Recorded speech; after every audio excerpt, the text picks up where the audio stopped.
한번 따라해 보겠습니다. 구원과 상급과 축복은 어떻게 받나? 우리가 중요한 것은요, 항상 반복해야 합니다. 반복. 밥 먹는 게 중요합니까? 안 중요합니까? 중요하죠. 중요하죠. 그 원리는 딱 같습니다. 사람이 안 먹으면 어떻게 되죠? 죽어요. 죽는 거예요. 물만 먹으면 한 40여일 버티고요. 물 또한 안 먹으면 한 열흘 버티기가 쉽지 않은 것이 사람의 그 생명이기도 합니다. 이처럼 육적으로도 우리가 먹지 않으면 죽듯이요. 영적인 양식도요. 우리가 잘 공급받고 먹어야만 우리 영이 살아날 수가 있는 것입니다. 어제는 교회 제초 작업을 했는데요. 그 베이비붐 세대, 즉 전쟁 이후에 1953년서부터 한 4년, 5년 그 태어난 세대를 우리가 보통 베이비붐 세대라고 하는데요. 이 베이비붐 세대들이 이제 정년을 하고 또 이제 노년에 내가 서울에서 이렇게 고생할 바에야 이 돈으로 전원주택, 시골에서 전원주택을 사서 그렇게 살아보겠다 하고 옵니다. 그러면 처음에는 얼마나 바지런하게 막 일하는지 모릅니다. 이 풀이 하나 잡초가 날려 그러면요 속속 뽑습니다. 근데 시간이 지나니까요 어떻죠? 이 잡초란 녀석이요, 이 초봄에 딸 때는요 뿌리가 깊지 않아서요 그냥 뽑혀요. 근데 지나면은요 아무리 힘센 사람이 그 잡초 뽑으려고 해도 안 뽑혀요. 그리고 처음에는 이렇게 하나둘 하더니요 나중에는 눈처럼 씨앗이 내리면서요 온통 덮입니다. 그런 거 보면서요 자연의 신비가 참 놀랍다라는 생각이 듭니다. 사람은 기껏해야 몇 명 낳죠? 요즘에 그냥 한 명도 안 낳잖아요. 한 명, 두 명 낳기도 힘들어요. 둘이 만나서 둘 이상은 낳아야지 인구가 보존이 될 텐데요. 이제는 둘이 만나서 한 명도 안 낳아요. 한 명도 안 낳아요. 그런데 이 꽃은 어떻죠? 꽃은요 눈처럼 휘날려요. 그 씨앗이요. 그러면 땅에 내리면은 얘가 조그만 먼지만 있어도요 이 풀들이 잡초가 자라납니다. 텃밭을 키울 때요 이제 여러 가지 채소나 과일들 씨앗을 뿌려주잖아요. 그러면 이렇게 자라나는데요. 한 가지 배운 원리가 있습니다. 그 배운 원리가 무엇이냐면요. 텃밭을 가만히 놔두면 나중에 어떻게 되죠? 채소나 과일이 나옵니까? 아니면 잡초 더미가 됩니까? 잡초 더미가 돼요. 참 자연의 원리가 하나님께서 이를 통해 알려주는 것이 있어요. 밭을 가만히 놔두면은 거기에 심겨진 채소나 과일들이 정상적으로 자라나는 것이 아니라요. 어디서 날라왔는지 그 잡초와 무수한 씨앗들이 그 밭에 뿌리를 내려서요 덮어버립니다. 결국은 채소나 과일들을요 다 죽일 정도로 그렇게 잡초가 무성하게 됩니다. 이것을 여러분 우리 마음의 밭하고 우리가 비유해서 보기를 바랍니다. 여러분의 마음의 밭을요 가만히 놔두면 어떻게 될까요? 여러분의 마음의 밭을 가만히 놔두면 어떻게 된다고요? 잡초가 무성하게 자라는 것입니다. 죄의 잡초가 무성하게 자라요. 그러니까 세상의 방식은 그래요. 사람은 선하게 태어났기 때문에 가만히 놔두면은 잘 될 것이다 라고 이야기를 하지만은요 그렇지 않다라는 거예요. 이 자연의 원리가 우리 마음의 밭이 있으면은요 이 마음을 가만 놔두면 바로 이 죄악의 씨앗이 우리 안에 날려들고 잡초가 무성하게 되는 것이고요. 결국 아무런 결실을 맺을 수 없도록 망가뜨리고 마는 것입니다.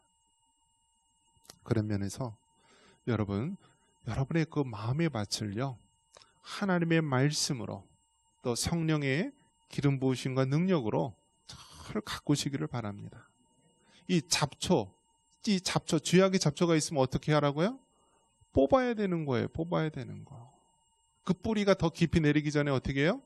미리미리 뽑아야 되는 거예요. 미리미리. 그 베이비붐 세들이 이 풀 뽑다가요, 나중에 풀 뽑는 게 너무 힘들어서 보따리 싸갖고 도로 도심으로 간다라고 합니다. 여러분, 우리는요 정말 우리 마음의 이 밭에 자란 모든 죄악의 풀들을요 예수님의 이름으로, 주님의 그 보혈로, 성령님의 도우심으로 날마다 우리 죄악의 풀을 뽑으시고요, 주님 앞에 가는 그날까지 아름다운 믿음의 결실, 풍성한 결실로 영광 돌리기를 주님의 이름으로 축원합니다. 자, 중요한 것은 반복한다라고 했어요. 교회에서도 여러분 반복하는 게 얼마나 많습니까? 예배 시작 전에 사도신경으로 신앙 고백하면서 우리가 하죠. 또 우리가 예배 마칠 때는 주기도문이나 또 목사님의 축도로 마치게 되죠.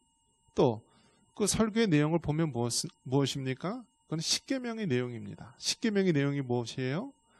너희가 하나님을 사랑한다면 이렇게 해라 하면서 1, 2, 3, 4계명을 주었고요. 너희가 이웃을 사랑한다면 이렇게 해라 하면서 5계명서부터 마지막 10계명까지 주었죠. 즉 중요한 것은 계속해서 반복하는 거예요. 계속해서 반복하는 거예요. 우리 교회에 보면은요, 이렇게 벽에 현수막을 이렇게 붙여놨어요. 저거 왜 이렇게 붙여놨나라고 하면은요, 중요하기 때문에 계속해서 반복해서 보라는 거예요. 청산교회는 복음이 있는가? 훈련이 있는가? 비전이 있는가? 저게 아무렇지도 않은 것 같지만요, 굉장히 중요한 의미를 담고 있는 거예요. 우리 청산교회가 67주년이 됐는데요, 67주년 동안 오면서 우리 청산교회가 정말 복음이 있는가? 우리 청산교회가 정말 훈련이 있는가? 우리 청산교회가 정말 비전이 있는가? 이 세 가지가 없다면은요, 그 교회는 문을 닫을 수밖에 없는 거예요. 우리가 코로나 기간 아마 역사적으로 굉장히 많이 회자될 것입니다. 2년 반 기간 동안에 공예배를 드리지 못하도록 했어요. 1만 명 되는 교회나 100명 되는 교회나 똑같이 25명으로 예배 필수 인원만 남겨놓고 예배를 못 드리게 했어요. 그러면서 얼마나 많은 교회들이 문을 닫았는지 모릅니다. 상가에 세를 내는 교회들은요, 한 달, 두 달, 1년, 2년 버티다가 결국은 다 문을 닫고요. 우리 주변에는 많은 교회들이 예배 드리지 못하니까 문을 닫게 됩니다. 여러분, 교회가 아무리 힘들고 어렵다 할지라도요, 항상 교회가 복음이 있는지, 훈련이 있는지, 또 비전이 있는지 우리가 이것을 꼭 지키며 살아가야 된다는 거예요. 이번 달이 복음 진리의 달입니다. 그런 면에서 여러분, 복음 진리의 달을 맞이해서 우리가 정말 복음이 있는지, 즉 복음이 진리가 있는지 돌아봐야 된다라는 거예요. 돌아봐야 된다. 이 복음 진리가 없으면은요, 우리는 정말 세상에서 휘둘릴 수밖에 없는 거예요. 교회에서 10년, 20년, 30년 다녀도 복음 진리가 무엇인지, 오늘 죽어도 천국에 갈 수 있냐고 물어보면 죽어봐야지 알죠 라고 한다면 그거는 정말 헛단인 거예요. 헛단인 거. 정말 우리 안에 복음의 진리가 있는지, 그리고 우리가 날마다 그 죄악의 잡초의 그 뿌리를 뽑아야 되듯이요, 뽑아야 되는 거예요. 말씀으로, 기도로 훈련받으면서 그 죄악의 뿌리들을 뽑아야 돼요. 그러면서 우리가 거룩한 비전을 향하여서 하루하루 그 비전을 향해서 나아가는 거예요. 세상 사람들은 노후를 준비한다라고 해요. 노후. 그럼 여러분에게 한번 물어보겠습니다. 여러분 몇 살까지 살 것 같아요? 얼마나 준비해야 되는 거죠? 아니, 몇 살까지 사는 것을 알아야지 준비를 하죠. 이제 앞으로 가장 큰 불행이 뭐냐 하면, 신약이 개발돼서 사람 수명이 150년, 200년 사는 시대가 온다면 가장 불행할 것이라고 얘기합니다. 준비 안 된 노후는요, 그거는 정말 고통이고 괴로움이죠. 건강하게 주님 앞에 갈 때까지 팔팔하게 살다가 가야지 계속 드러나 있고 아프면은요, 그것은 더 이상 노후가 행복한 것이 아니라 저주가 되는 것이죠. 그래서 여러분 믿는 그리스도인은요, 노후 준비를 하면 안 돼요. 무슨 준비를 해야 돼요? 영원한 천국의 준비를 하면서 살아야 되는 거예요. 우리가 몇 살까지 사는지 알아야지 준비를 하죠. 여러분이 오늘 저녁에 가실지 아니면 앞으로 정말 50년, 100년을 더 살지 누가 압니까? 그래서 정말 노후 준비라는 것 자체도요, 인간의 교만함입니다. 우리가 하루하루 정말 오늘이 마지막 삶이라는 그런 마음으로 우리가 살아가야 되는 거예요. 그래서 여러분, 노인분들, 우리가 법적으로는 만 65세가 되면은 노인이라고 그러는데요. 여러분, 만 65세면은 우리 연차만 하더라도 노인이 아니라요, 청년회장이에요. 청년회장. 그냥 뛸 나이예요. 뛸 나이. 이제 65세가 노인이라고 하는 시대도 맞지 않는 시대가 되었습니다. 그리고 여러분, 실제로 나이가 많으신 분들 중에서도 건강한 분들이 많이 있어요. 허리도 그냥 쫙 펴지시고요. 젊은이 못지않게 건강한 사람이 많이 있어요. 그런 분들, 정말 무엇을 먹을까 무엇을 입을까 걱정하는 것이 아니라 정말 하나님을 위해서 우리의 비전을 불태워야 된다는 거예요. 여러분, 이 복음 진리를 꼭 붙잡을 수 있기를 바랍니다. 그럼 그 복음 진리가 무엇이냐? 교회에서 하는 모든 질문의 80% 이상은 뭐라고요? 예수님이에요. 예수님. 예수님. 그럼 복음 진리가 무엇이냐? 바로 예수님을 믿음으로 구원을 얻는다는 이 사실이에요. 그런데 여러분, 항상 중요한 것이 있으면은요, 뭐가 있어요? 짝퉁이 있어요. 짝퉁. 이 명품 가방을 이렇게 들 때요, 명품 가방을 들 때 진짜인지 아닌지 어떻게 안다고요? 비가 올 때 이 가방이 머리 위로 가면은 그 순간 명품이 아니고 이 옷 속에다 확 이렇게 파묻으면은요, 명품이라고 해요. 그러니까 아주 유명한 그런 그 명품들은요, 그렇게 가짜, 짝퉁이 많다라고 합니다. 복음 진리도 마찬가지예요. 복음 진리도 너무나 중요하니까요, 이단이나 사이비들이 자꾸 가짜, 짝퉁을 자꾸 만들어냅니다. 그 대표적인 것이 무엇이냐면, 한번 따라해 보겠습니다. 믿음으로 구원받고 행함으로 상급받는다. 이것을 여러분, 믿음으로 구원을 받고요, 행함으로 상급을 받는다는 이 구원의 진리, 복음의 진리를요, 살짝 바꿔놓습니다. 그래서 믿음으로 구원을 받는 것이 아니라 행함으로 구원을 받는 것처럼 살짝 바꿔놓는 거예요. 여러분, 이것이 얼마나 이게 정말 중요한 것인데요, 이것을 살짝 바꿔놓으면요, 사람이 다 미혹되고 넘어갑니다. 보이스피싱 아시죠? 누구누구씨 맞죠? 예. 여러분 딸이 지금 납치당했습니다. 몇 날 몇 시까지 돈 갖고 어디로 나오십시오. 아니면 당신 딸이 위태롭습니다. 생명을 장담 못합니다. 경찰에다 알리면 안 됩니다. 이런 식으로 협박 전화를 하면은요, 딸의 번호로 이렇게 온 거예요. 그게 딸의 번호로, 전화번호로 온 거예요. 그럼 무슨 생각을 하죠? 부모님은 딸이 무슨 일이 생겼구나. 그러면서 돈가방을 들고 경찰도 연락 못하고 이렇게 갑니다. 그대로 보이스피싱 당하고요, 돈 빼앗기고 그럽니다. 요즘이 그런 시대예요. 영적으로도 마찬가지예요. 영적으로도 우리가 준비되어 있지 않고 말씀과 기도로 훈련되어 있지 않으면요, 그렇게 이단과 사이비들, 우리의 영혼을 사냥하는 자들이 와서 살짝 이렇게 미혹을 하면요, 다 넘어가게 되어 있어요. 그래서 오죽하면은 우리가 늘 뭐라고 고백합니까? 시험에 들게 하지 마옵시고 다만 악에서 구하옵소서. 왜 그렇습니까? 우리는 시험에 들기 쉽고요, 악에 빠지기 쉽기 때문에 날마다 이 기도를 하면서 하나님의 은혜 속에 살아가라는 거예요.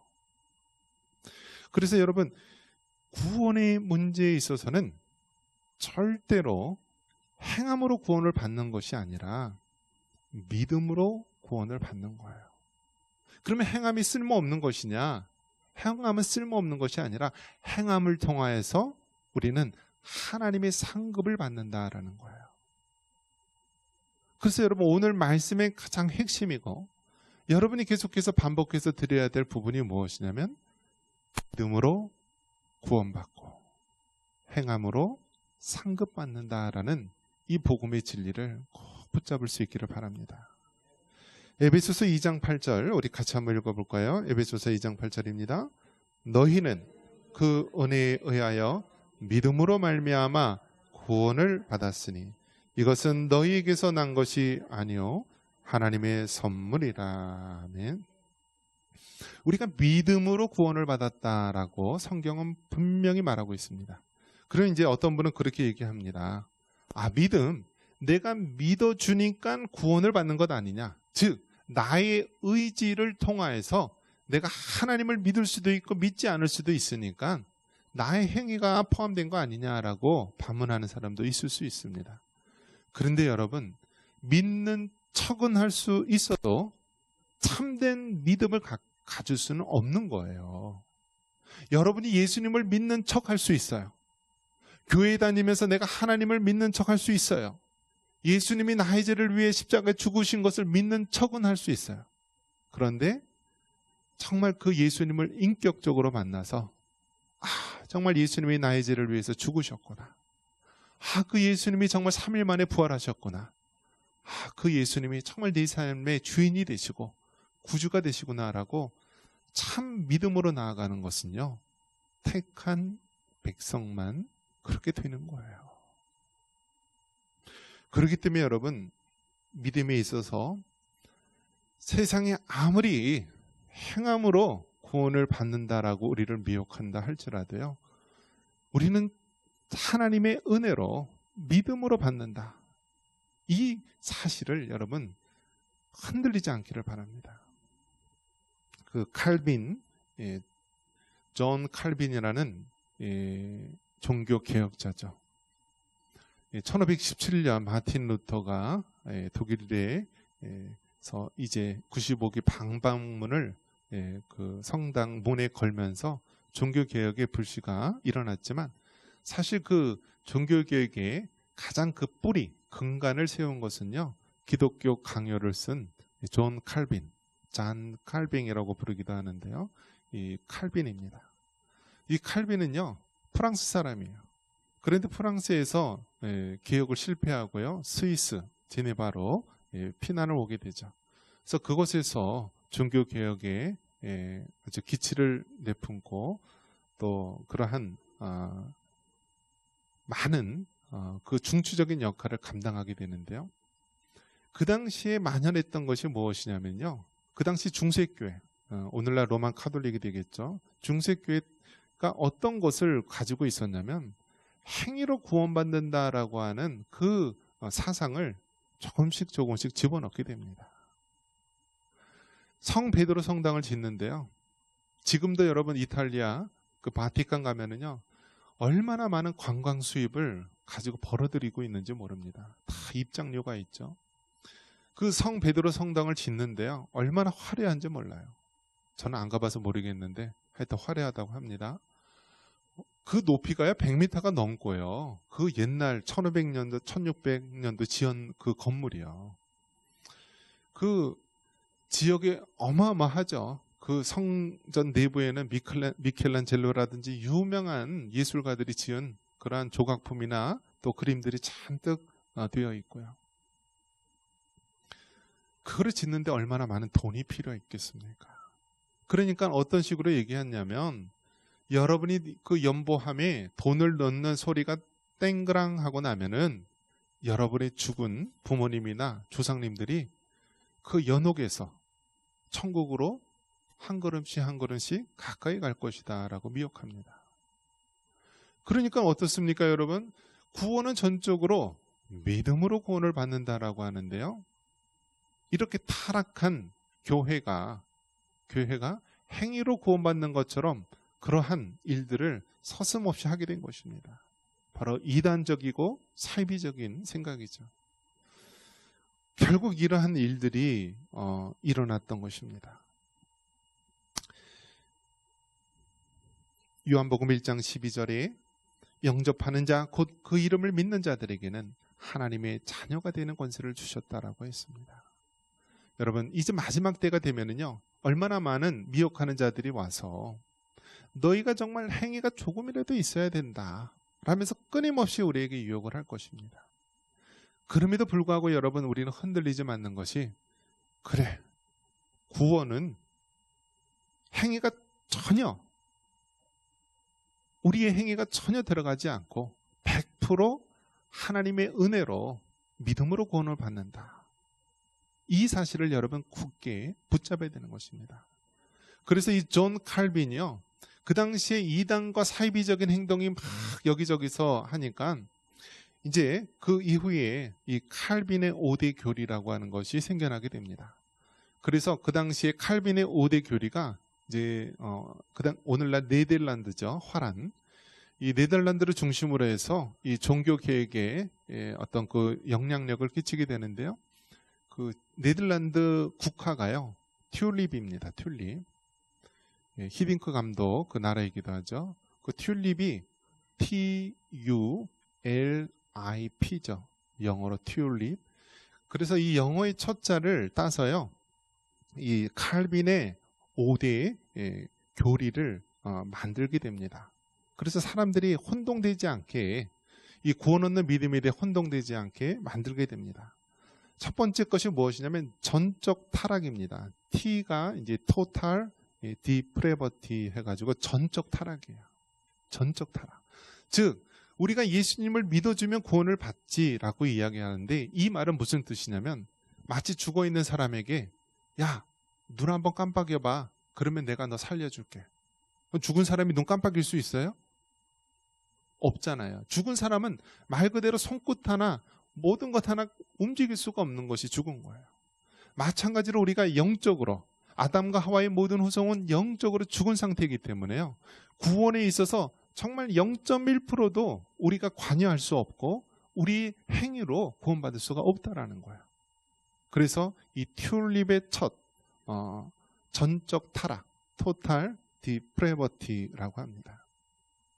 그리고 두 번째가 무엇이냐면 무조건적 선택입니다. 무조건적 선택. unconditional election에서 하나님께서 우리를 택하시는데요,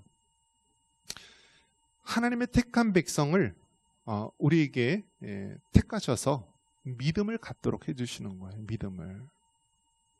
그래서 하나님의 선택을 우리가 저항하거나 뿌리칠 수가 없는 거예요. 한 번 하나님의 자녀로 택함 받은 백성은요, 반드시 하나님께 돌아오게 돼 있어요. 그래서 여러분, 여러분의 자녀들이 잘못되고 여러분의 자녀들이 교회에 나오지도 않고 신앙생활을 이상하게 한다, 잘못한다, 그럴 때요, 우리는 어떻게 해야 돼요? 이 자녀가 하나님의 택한 백성인지 아닌지, 구원을 받았는지 안 받았는지 우리는 몰라요. 그렇기 때문에 함부로 판단해서는 안 되고, 또 미리 우리가 포기해서도 안 되는 거예요. 어떻게 해야 되죠? 하나님 앞에 기도하면서, 하나님, 이 아들 하나님 손에 올려드립니다. 하나님께서 끝까지 정말 택한 백성이란 반드시 구원 얻을 줄 믿습니다 라면서 기도의 끈을 놓지 말아야 되는 거예요. 우리가 함부로, 우리가 포기하거나 좌절하거나 낙심해서는 안 되는 거예요. 성경 말씀에도 지혜로운 아들은 아비의 자랑이 되고 미련한 아들은 어미의 근심이니라 라는 말씀이 있습니다. 그래서 여러분, 정말 지혜로운 아들은요, 뭔가 잘못을 했어도요, 빨리 알아채리고 하나님께 돌아와야 돼요. 근데 미련한 아들은 어떻게 하죠? 시큰 두들겨 맞고 정말 쫄딱 거지가 돼서요, 나중에 천부의 의지 없어서 손들고 옵니다 하면서 그렇게 옵니다. 그러니까 여러분, 정말 지혜로운 아들이 되게 해달라고, 정말 지혜로운 남편이 되고 지혜로운 자녀가 되게 해달라고 기도를 하고요, 하나님의 그 부르심에 대해서 우리가 미련스럽게 얻어맞고 오는 것이 아니라 지혜롭게 와야 돼요. 그래서 여러분, 정말 하나님의 선택, 무조건적인 선택이 있고요. 또 세 번째가 제한 속죄, limited atonement 해서 하나님이 세상을 이처럼 사랑하사 독생자를 주셨으니 이는 저를 믿는 자마다 구원을 얻는다라고 하셨는데요. 하나님이 세상을 사랑합니다. 하지만 하나님의 자녀가 되고 구원을 얻는 것은요, 믿는 자예요. 믿는 자. 이게 바로 제한 속죄입니다. 제한 속죄. 모든 사람이 다 믿음을 갖고 구원을 받는 것이 아니라 하나님의 택한 백성, 하나님의 선택된 백성만 구원을 받는다라고 하는 것이 바로 제한 속죄예요. 그리고 네 번째가 무엇이죠? 불가항력적인 은총, 이를 레지스터블 그레이스. 그래서 하나님께서 믿음을 주시기로 작정된 사람들은 필연적으로 하나님 앞에 돌아올 수밖에 없고 믿을 수밖에 없어요. 너는 내 아들이다, 내 딸이다 하면은요, 우리가 하나님 앞에 저항할 수가 없어요. 저항할 수가 없어요. 그래서 하나님께서 우리를 택하신 바, 그 불가항력적인 은총으로 우리를 택하셔서 마침내 우리가 오게 하는 이 하나님의 이 은혜의 은총을 우리가 알아야 됩니다. 마지막 다섯 번째가 튤립에서 P, Perseverance of Saints. 그래서 성도의 견인이라는 거예요. 성도의 견인. 성도의 견인.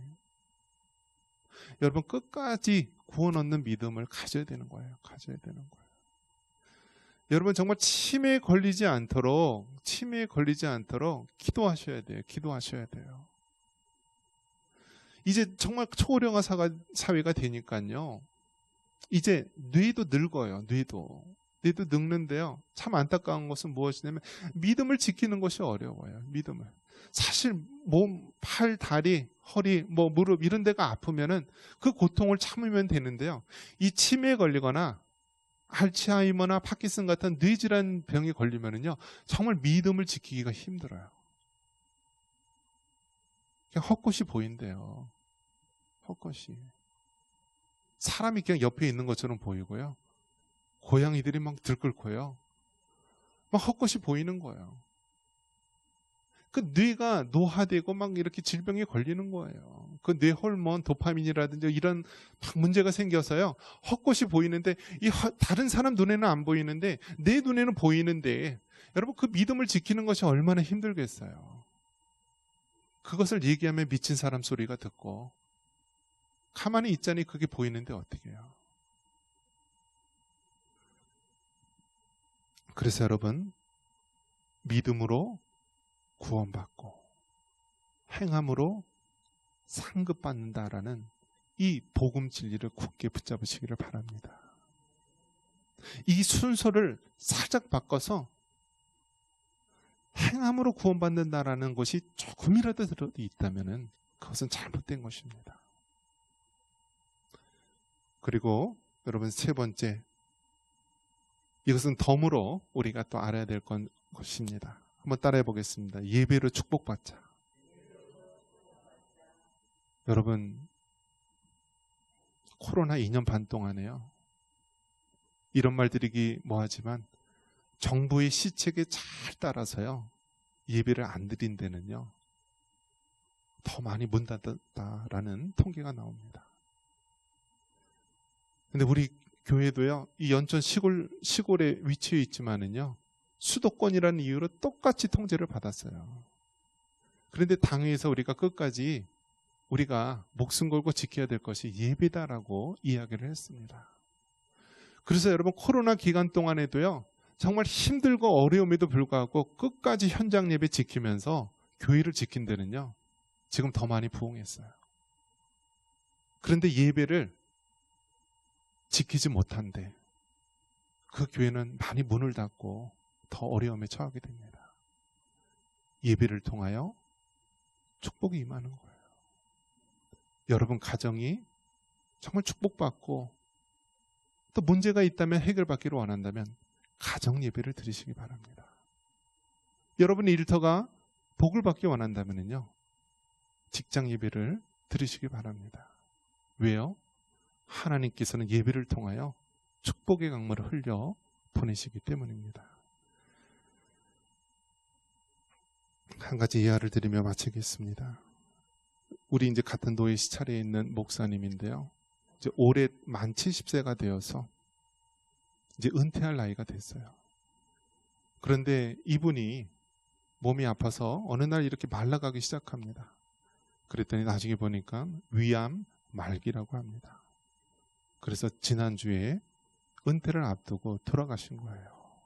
사모님이나 또 젊은 자녀들을 남기고. 그런 모습을 보면서 너무나 인간적으로 안타깝지만 그래도 그 교회에서 비록 우리 목사님이 은퇴하는 해에 돌아가셨지만은 이 목사님을 그래도 기리면서 명예 또 원로 목사로 추대해서 그 사모님의 앞길을 책임져 주도록 이렇게 하겠다라는 이야기를 듣게 됩니다. 그 목사님 정말 지금까지 25년 동안 한 교회를 섬겨 왔는데 또 성전 건축과 많은 것들을 하느라고 얼마나 고생했습니까? 그러면서 한 가지 드는 생각이 그래도 이 목사님 하나님 앞에 예배드림으로 하나님께 축복받은 삶을 살았다라고 저는 믿고 싶습니다. 여러분, 우리가 예수님 믿음으로써 가장 큰 축복이 무엇입니까? 바로 하나님 앞에 자녀로서 예배드림으로 이러한 축복을 받은 것이라 믿습니다. 올 한 해도 여러분, 우리가 아무리 힘들고 어렵다 할지라도 예배를 통하여서 여러분의 가정과 일터와 삶의 터전에서 축복의 강물이 펑펑 솟아나기를 원합니다. 그리고 어떠한 일이 있어도 믿음으로 구원받고 행함으로 상급받는다는 이 진리를 변치 않기를 주님의 이름으로 축원합니다.